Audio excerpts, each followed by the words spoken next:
change in the fundraising sector has never been greater. But innovations in technology are evolving faster than our ability to understand them. Are these advances good or bad? Do they have unintended consequences? And what is the application to the global fundraising sector? That's what we're here to find out. Welcome to the Fundraising AI Podcast, your up-to-date resource for responsible AI for the global fundraising community, hosted by Nathan Chappell and Scott Rosenkrantz. Hi, everyone. This is Nathan Chappell. We're on the Fundraising AI Podcast, and I just embarrassingly tried to count down my 5 fingers and realized I'm just not that coordinated. I don't know. That should be some sort of interview test, but don't ever ask me to do that in public again. We're really excited to be here. We are at episode, I don't know, Scott, 20. I asked 26, I think 26. I'm going to say 26. Yeah. And so excited today. Actually, this has been a podcast that's been long in the making. I would actually say many years in the making to be here today with Scott Rosenkrantz, obviously the co-host, but with our good friend Woodrow Rosenbaum, who I've known for a number of years now and just enjoyed so much being able to think about big issues, be able to talk about the industry, be able to talk about the future and some of the challenges and headwinds that the nonprofit faces. So Woodrow, we are so excited for you to join us today. Woodrow Rosenbaum, why don't you introduce yourself really quick? And I just have to ask, like, you are one of the best dressed people I know. You've got the pocket square on. You've got I'd probably assume it's a GivingTuesday pin dress up. Are you wearing like board shorts down below? Or is it just... Well, I'm at the Harvard Center for International Development today, so I'm actually wearing pants today. So probably not. Okay, good. Yeah. Awesome. If you wouldn't mind, I won't do justice to your resume and your extensive career. Why don't you just give our listeners, if they don't know you, which is hard to imagine, just a little bit of background on who you are and what you do. Sure. I'm happy to. Thanks, Nathan. It's good to see you guys, both of you. My day job, I'm the Chief Data Officer at GivingTuesday. So I manage our data and insights work, coordinating our research efforts and the capacity and tools that we're building for the nonprofit and social sector more broadly to understand our environment and be able to make data-driven decisions. My background is actually in commercial marketing, although I've been doing this full-time since 2019. Yeah. So it's so curious because I think this is where, when I got to know you, probably, we met the first time when we were at Classy at a collaborative in some warehouse, where it was like raining through the ceiling and stuff in Boston, I think. That was years ago. And I remember your background and being super envious because I thought, before I got in the nonprofit sector, I thought my path was going to be get my MBA, go to Madison Avenue, work in advertising. And I'm bummed that I didn't do that, but also grateful that I didn't do that because I had a really rewarding career in the nonprofit sector. But I think part of that with your background makes you have such clarity about big picture things. Has that always been something? Like, did you grow up like that? Like you just saw the macro in things and probably drove your parents crazy, or was it something that you learned over time through your kind of the consumer marketing experiences that you gained? Yeah, I mean, probably a little of both. You'd have to ask my parents on some of that. Maybe I have tended toward kind of systems thinking and approach to work. And certainly with the agency that I founded, that is largely how we operated, was about not so much kind of like advertising or designing marketing or branding, but more thinking about market strategies. That was our niche. And what I do with GivingTuesday and building out the Data Commons work, it doesn't feel that different, actually, in terms of the approach with the kind of systems and marketplace strategies focus. I see that as largely the same. The big difference is we had a lot better data infrastructure in the commercial sector than we do in the nonprofit sector. Yeah. Interesting. With the Data Commons, can you give us a little bit more information about that? Like, where did that idea come from, and how do you see it impacting nonprofits directly or indirectly? So, I mean, the genesis of the Data Commons was really about solving a problem for GivingTuesday, which at the time, when we really launched this, wasn't even its own organization. It was an initiative inside 92nd Street Y and the Belfer Center for Innovation there. And measuring GivingTuesday has always been really challenging because it's this distributed and open source co-created network. That is what makes it grow so well. Like that openness really enables the kind of exponential global growth we've seen, but it also makes it really hard to know exactly what's going on there. And so initially it was just, can we get an idea of how much money is being donated in the US online on this day? And then we were up against that problem that we just alluded to, that the data infrastructure in the nonprofit sector is really poor. And we had to build solutions for that problem to just answer these simple questions. And because we were able to have some success at building better data, collecting and aggregating the data and using it in a way that we could answer some simple questions about this intervention, doing that meant that we built infrastructure that was much more extensible. And that brings us to today, where a lot of what we do is to try to build that missing data capacity in the social sector so that we can meet the moment and the needs of our missions in the same way that the commercial sector has enjoyed for so long. And to answer your question, how do nonprofits benefit from this? We're at the point now where our key data products are really mature to the point where we can see high fidelity trends in giving and generosity. We can start to see what that ecosystem looks like holistically, and we can be prescriptive about what are the best practices. How can we change our practice in the social sector to be more effective? So what are the more surprising findings since going through this project? Well, early on, when we were looking at GivingTuesday as an intervention, it was really interesting and a bit surprising to me to see that GivingTuesday was driving a lot of donor acquisition. That was pretty clear and expected from the beginning. What was surprising to me was the fact that those donors acquired on GivingTuesday were retained at a much higher level and at a higher lifetime value. And I hadn't expected to see that. And it's been interesting to see that sustained and growing. It really points to some important missed opportunities in the nonprofit sector. And I think more broadly, what is surprising to many is that nonprofit donations is a smaller piece of the generosity landscape than we perhaps always believed. Most giving doesn't involve a nonprofit. Most giving is not money. And critically, those other ways that people give, the other behaviors, any way you look at it, are not competitive with nonprofit donations and participation in nonprofit giving. Not to say that there isn't a problem there, but the problem is not competition. Yeah, so interesting. I mean, you're like plowing through a lot of the questions that Scott and I were thinking about before we were going to get on this call and talk about, because you're a real thought leader in the space on holistically, not just philanthropy equaling dollars, but also a mindset and an attitude and orientation. Going back, something that you were talking about really struck with me because, and I don't know that many people know this about GivingTuesday, that basically GivingTuesday was this like idea to amplify generosity, right? In all its forms. And it was built as, and you use the word, I think, distributed. I didn't really have this comparison until I was watching Chris Anderson, who's the president of TED, who you know, so while he was speaking at AWS, of like almost the same thing with TED was just like, we're going to build this brand and we're going to give it away. And we're going to just like allow people to like get creative with it, whatever. And it's just amazing to see how that's just blossomed. I think it's that orientation around that openness and distributed thinking that puts you in this like really prime position around data collection and aggregation, the use of answering big questions with that data, using technology to answer those questions. And so I guess it's the question in there is like, while that was the first run was just to amplify generosity and inspire more people to like create an attitude toward giving and a reminder toward giving. And I think many people know the origin story behind GivingTuesday and why it is when it is.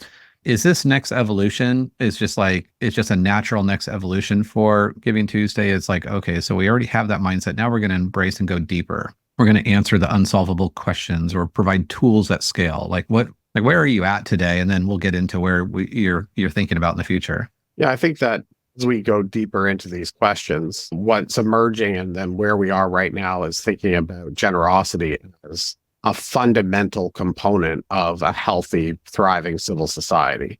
And not as some kind of extra thing that independent of civic participation and other forms of kind of democratizing society and communities, but actually as the fundamental value that and component of how people show up to care for themselves and their communities and the world. And we're now in the position where we can start quantifying what that means and elevating the voices of people who are supporting their communities with generosity every single day, recognizing that this is not an independent behavior outside of the kind of nonprofit complex. These are very connected and important components of a holistic experience of citizen-led civil society. And so understanding that in ways that are actionable is really, that's the pivot point we're at right now, I think. Yeah, and I'm going to interrupt Scott before I know he was going to ask another question just to follow up. So you and I have actually, we've talked a lot about this. We've talked a lot about this decline in charitable participation, whatever, in terms of people opting for other ways to express their generosity. And the debate is whether or not generosity as a mindset is thriving or is it not? What are those changes? And as we become a bit more atomized in a society, where when we think about the nonprofit sector, so while that all might be true, we have 10 million people in the United States alone that work in the nonprofit sector, 1.7 million nonprofits, and globally about 10 million, whatever. Those individuals, so for this purpose of this podcast, fundraising AI, applied AI for the nonprofit sector, where does innovation come in then, do you think? Because like the trends and the data are fairly clear that people are expressing generosity in different ways. GivingTuesday celebrates all those different ways, which is awesome. And now is trying to quantify those changes as well. If you're a person working in a nonprofit sector today and it's like, this is my job to raise money, like, where do you think innovation comes into that? Is that a problem that can be solved with innovation, or is it something else? And we've talked about different solutions in the past. So I think the answer is yes and no. So can we solve the problem with innovation? 100%, of course. And one of the things that we're really proud of is that the vast majority of organizations who participate in GivingTuesday, the intervention, the day, use it to experiment with something new. And we see a great outcome from that. We know we need new practices. And if we're going to have new practices, we're going to have to try new things. And in the early days of GivingTuesday, I think for a lot of organizations, that new thing was the internets, right? Like we're going to try Facebook to engage people. That said, it's not, that doesn't equate to let's just deploy new technology and therefore things will be better. Because if all we do is amplify bad practices, we're not going to get a better result. And there is a significant risk now that is what we're going to see. We're going to like this, there is an over-reliance and over-indexing of focus on large donor stewardship, which is fine, except that it's at the expense of other more broad engagement, and that's hurting the sector. And if all we do is use innovation, really meaning new tools to do that job harder, we're just going to continue this downward spiral. Well said. I want to go back. So you said that people who give through GivingTuesday, that are acquired through GivingTuesday, are more likely to retain than those that aren't, right? I mean, we do this, in our day-to-day jobs, we model motivation for why people are going to make their first gift or repeat gift. And we're always looking at who did you acquire 2 years ago and who was retained the year after. And the numbers are abysmal across the board. Like on average, of the people that are acquired in 1 year, 10, 15% of them retain the next year, right? And like everyone's always focused on bringing in new people, but not continuing that relationship. So what do you think it is about GivingTuesday that if that's their entree into giving to that nonprofit, they're continue to give again? Is it because the nonprofits are trying novel approaches, like they have that experimental opportunity like you talked about? Or is it, what do you think's going on there? Yeah, I think there's multiple factors. I think one is, yes, nonprofits are behaving differently on GivingTuesday than they do the rest of the year. And there are some practices to learn from that we can apply all year. Secondly, I think that collective giving and the sense of belonging that brings, and this combination of being able to act on something that I feel very personally about, often very local, and still have a feeling like I'm doing something with a bigger group of people for more impact is really appealing to people. And when they practice that, they want to do more of it. It brings people together. It acts as this catalyst moment for collective action, whether it's nonprofits partnering with each other and others in their community, or bringing people together in crowdfunding campaigns. And that is a sticky behavior. It's a stickier acquisition approach than other approaches. And then there's some other factors. Giving Tuesday skews a little bit younger. Like in the US, we see the vast majority of people who are aware take some action.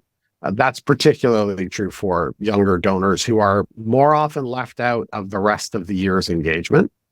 And they're fairly inclined to subscription models. We see recurring giving being a much bigger component of Giving Tuesday than other times of the year. So that also, I mean, that just by itself, if you're getting more recurring givers, you're going to drive much higher retention and lifetime value out of that. Yeah. And having been in the fundraising seat when Giving Tuesday was really coming into its own, recurring giving had always kind of been around, but there were a lot of challenges with it. Credit cards would expire, you'd lose track of people, whatever. I think it's like this confluence of all these things that come together, and Giving Tuesday is like, hey, by the way, this is a great vehicle to get not just a single donation, but recurring donor. So yeah, a lot of, I think, problems got solved at the same time that it's allowed. I see organizations being much more sophisticated now in looking at building sustainer programs that are a bit more holistic. So before we get into, I one of the areas that I'm really interested, I'm trying to decide which path I want to go on this because there's so many interesting conversations that we need to have. Let's stay on this just for one more second before we get into the AI readiness, because I want to talk about the survey that you just conducted and Fundraising AI partnered with on, and just some preliminary findings there. But going back, one of the things that, and Scott was in this room at one point, I will tell everyone, like, Woodrow is a man of action. So if he's in a room, I don't know what it is about you, Woodrow, but people kind of calibrate their own kind of responses to like you. They're like, there's always like one eye over like, what's Woodrow going to say here? Because it's usually profound. And I say that in all honesty, like it's just because when you speak, you carry a lot of wisdom with it. One of those bits of wisdom that you shared at a Fundraising AI meeting, I think we were at Microsoft earlier in the year, you said, I don't think we have a trust issue, we have an engagement issue. And I'm so curious, because I think we do have a trust issue in some sense, or that engagement and trust are somewhat aligned, but you're very clear on this. What does that look like to you, and to even, either to you or to Giving Tuesday or both? Like, what does that issue stem from? And like, maybe if you could tie it back to technology and how we can use technology to create better engagement, that's even better. Bonus points. All right. Well, first one caveat on technology. I'm reminded a couple of years ago, somebody at the Gates Foundation asked me what I thought the most important tech tool was in workplace giving. And my answer was a clipboard, which is just a sort of flippant way of responding. But the reason I said that is because what matters is how we connect with people. And technology can help us do that, but it doesn't do the job natively, right? We have to use these tools appropriately in order to get the result we're looking for. Remind me what the question was. Engagement, like if you say that we have an engagement issue, like right. How do can we solve that? Is it solvable? Yeah, of course we can. And we do we definitely see moments where engagement is up and we have success. And I think this question of like, do we have a trust problem is interesting, in part because it almost doesn't matter which side of that question you come down on, right? Do we have a trust problem? I think that if we want to improve trust, we have to engage authentically in ways that meet people where they are and that give a sense of relevance. And that's an emotional connection. It's a little bit different for different people, and it makes sense to segment our constituents to understand how our mission is going to resonate with different folks. But what the issue I think that we get into is that we see, well, if trust is dropping, then I need to build trust. And so then I really need to make some kind of intellectual argument for the value of how I'm going to spend your money, as opposed to connecting to people on a personal level. Yeah. That's ultimately what builds trust. Is what builds trust in a brand, is that somebody being able to see that that their values are reflected in that organization or that company or that brand. And so to me, I think, we have an engagement problem where the data that we look at really show that nonprofits are not engaging all people. They're not engaging broadly enough. And when they do, when we reverse that, we see a big outcome. Giving Tuesday is a perfect example, right? When people are engaged, they show up. And we see it during natural disaster. We see it through other sort of moments that are in the zeitgeist. People respond with their generosity.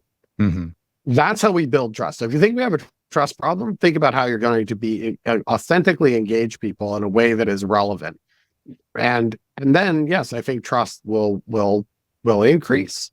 I think that the erosion of trust we're seeing is related to the fact that nonprofits are not engaging all people and inviting them to be part of their mission.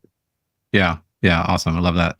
Jumping off of that, if I'm a CDO and I'm listening to this episode, what should I be doing? What are practical examples that I could do to change how I'm approaching people that we're associated with?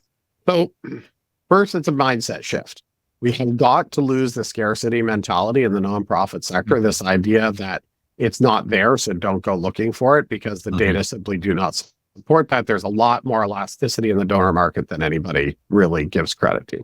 Secondly, that part of what that means is recognizing that if we think of ourselves as providing people an opportunity to have agency over the causes that they care about, rather than we're somehow an intrusive solicitation, it's going to change how we approach people. It's also going to open the door to approach more people more often. Our latest Giving Pulse report estimates that 7% more of respondents would have given if they'd been asked. Wow. These are the people who are not being asked, and if they were, they would have responded with some generosity. That's a really huge missed opportunity. This is quantifying now what we're leaving on the table by just not being inclusive. So asking more often, more people, and recognizing that this needs to be about a relationship, not a transaction. This is a great opportunity for organizations that are worried about being always asking and being irritating. People want to be part of your mission, and they want to be part of your mission in multiple ways, which means talk to them more often, just not always the same boring message. So that's sort of strategically how to approach that marketplace. Then the other thing is, I think structurally we have some challenges.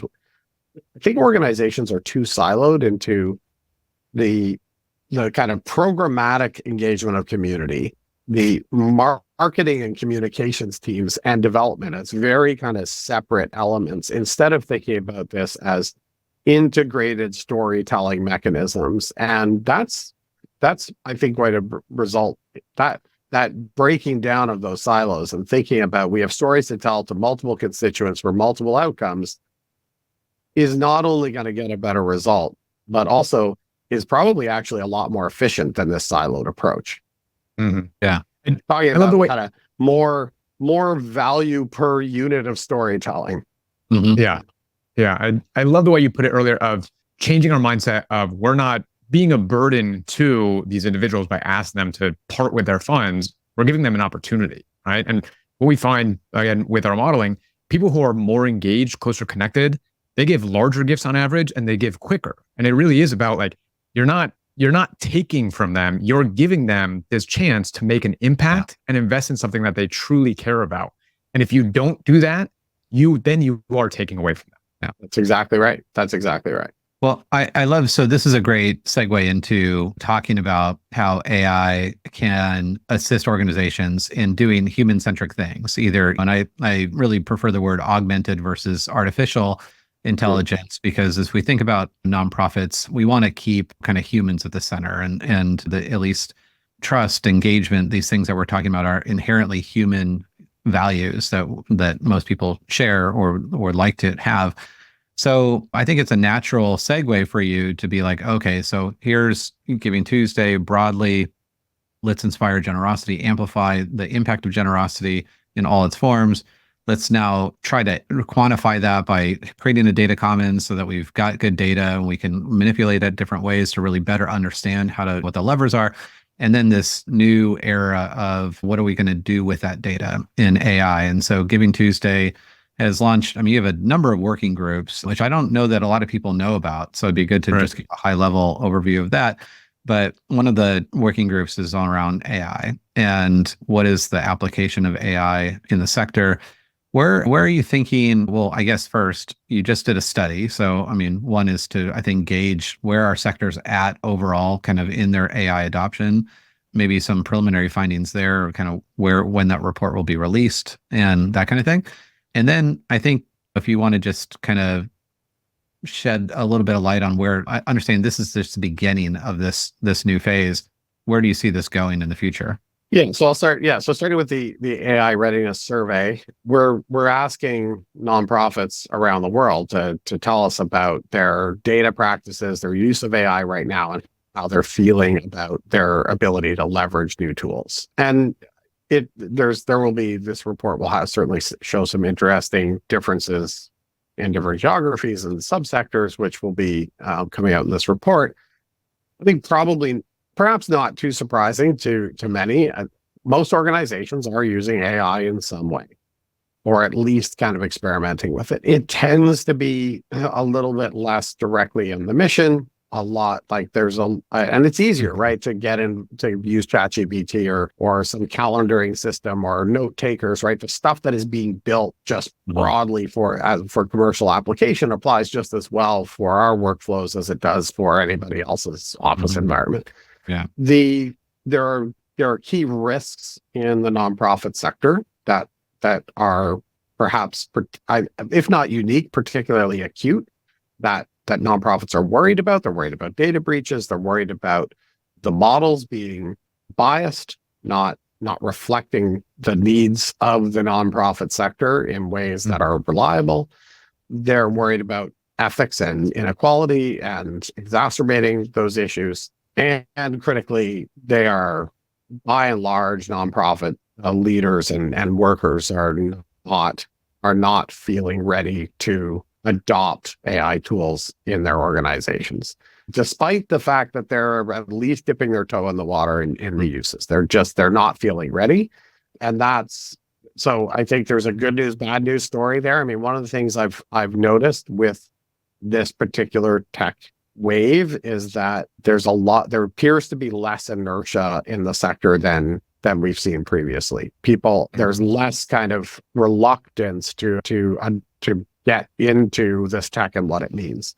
On the other hand, it is the classic issue of the nonprofit sector just lagging behind in terms of solutions built for the sector, which is then a segue into what we're trying to do with this working group, is connect practitioners and their validated use cases and problem statements, like what are we trying to solve for these organizations, with the data assets necessary to build solutions, with developers and researchers who can use this in an environment that allows us to interrogate the tech that is built and to iterate on what is working. And so that's the environment we're creating. And one of the things we're trying to bring to that is assets that are specifically by and for the nonprofit sector to ensure that the solutions that are developed are not only off-label applications of commercial tools, but actually solutions that are built from the ground up for our purposes. Some of which is about fundraising, but also about mission delivery and measurement and learning, and just lots of areas where nonprofits have unique needs. Right. And it's kind of like a double-edged sword. Like AI is supposed to help with analysis paralysis, right? There's too much data for any of us to be able to assess in our own minds manually or mentally. So AI can do that for us, but then AI as a field becomes analysis paralysis. There's too many tools for me to know where do I go, where do I start, when do I start, how, so being able to kind of be that resource for them, hold their hand and say, let's work with you to find what are your use cases, what's a tool that's built for you specifically, and not just we're taking this and adapting it. I mean, that's a great opportunity for nonprofits to be able to have. It's also recursive. Like we're using AI tools to evaluate what AI tools are out there. Right. Yeah. To scrape the web and to catalog and to categorize this stuff. One of the promises, I think, of AI for the nonprofit sector is just that it's a motivation for organizations to improve their data environment. I was talking to some consultants about this at Planet Philanthropy, Nathan. I saw you there. We did an amazing keynote, really got everybody talking the entire time. That really set the tone. And when platforms ask their clients, they find that most organizations are not sending thank you messages. And what I'm hearing is that, Clay Buck said this to me, it's like they're not doing it because they don't trust their data to be accurate. They don't want to send a thank you that says, "Dear F name, thank you for your null donation, right? Right. And so if what AI does is inspire these organizations to just get, like, if you want to get some AI, well, a starting place is clean up your data so that it's usable. And also, we have AI tools now that can help you clean up your data so that it's useful. Yeah, amazing. What's next for Giving Tuesday? Where do you see this going? Where do you see nonprofits being able to take all the good work you're doing, and what do you think it's going to do for the sector? So in the AI environment, we're really excited about starting to see some actual solutions, some tools piloted by that community that what we can start rolling out and experimenting with, and in particular, having an asset package that allows developers to build something first and foremost for this sector and its success. And that I'm very excited about, kind of what that means in terms of the nonprofit sector being able to drive this innovation instead of trying to follow it. Then the other thing is, we want, looking back at the history of Giving Tuesday and from the very beginning, seeing that organizations were using this as an opportunity to try online giving, to try social media marketing, right? That this is when Giving Tuesday started, a lot of people didn't know what a hashtag was, right? So Giving Tuesday has been at that moment and provided this platform for organizations to get in to the new technology. And that's Giving Tuesday as an intervention drove a lot more adoption of online donation tools, as an example, right? So we recognize that we have this unique opportunity. So one of the things we're going to be doing is working with some of our partners to provide organizations with generative AI tools that are specifically designed for nonprofits and for Giving Tuesday to do things like content generation, making a marketing plan for Giving Tuesday, identifying stakeholders and constituents. So using our relationship with these tech partners to make it easy for organizations to try something that is for them in an environment where experimentation is welcome and people are interested in it, to be that first step into actually deploying this new tech. It's tremendous upside. I think this is where people need to really tune in. I mean, I think we just assume everyone knows Giving Tuesday, but I don't think they know all the resources that they can glean and the benefits that they can have from being part of that community and learning. So as we close out, Woodrow, I wanted to just express a tremendous amount of gratitude. As I said before, you're a man of action. In large part, Fundraising AI is today. It has achieved a great deal of kind of big thinking type of things like the Global Summit because of you. And as I recall in our famous beignet and coffee meeting a few years ago, where you were like, this is all interesting to think about, but we need to do something about it when it needs to be now. And that really catapulted this entire initiative, Fundraising AI, into this hyper gear. And we've achieved more than I really could have imagined at this stage. And I think we've just scratched the surface, largely because of you, because of your openness and distributed way of thinking, because of Giving Tuesday, and because of Giving Tuesday, for listeners that don't know, has been the fiscal sponsor of Fundraising AI since its inception, meaning that we're not a nonprofit, we're not a for-profit, we're basically a think tank. And you have allowed Giving Tuesday to serve as that conduit to allow sponsors to fund and advocate through without taking any of the percentages. And that's amazing. And that might change in the future. I'm not holding you to that forever, but not many organizations would do that. And I just want to publicly thank you and Giving Tuesday for the tremendous outpouring of support over the last couple of years, and just acknowledge that we wouldn't be here without you. So, I mean, full circle back, I think you're amazing. You're such an incredible asset to our entire global fundraising community, to the nonprofit community. Fortunate to call you a friend and a colleague, and just wanted to hopefully embarrass you a little bit. It's working. It's working, Dave. And listen, like, the Fundraising AI has just been tremendous. Like, what you've accomplished is so remarkable, and our involvement there is because it's so on mission for us, and we're really grateful to be able to be a part of that and building, and it's a testament to the fact that you took your leadership position and in a very Giving Tuesday way just made Readiness made fundraising AI an open forum for everybody who wanted to participate. You're very allowed for a co-creating environment, and recognized that takes leadership and courage. And what you built is really, I think, exceeded all of our expectations. We're just happy to be able to be part of it. Well, thank you so much. I think we've just scratched the surface, and together we're going to continue to educate the nonprofit sector globally on, I think, this next evolution where technology can help enhance engagement and therefore trust, that we can build a healthier sector overall. So, Scott, any last words? I know we've got to jump off in a second, but just wanted to, again, Woodrow, thank you so much for joining us.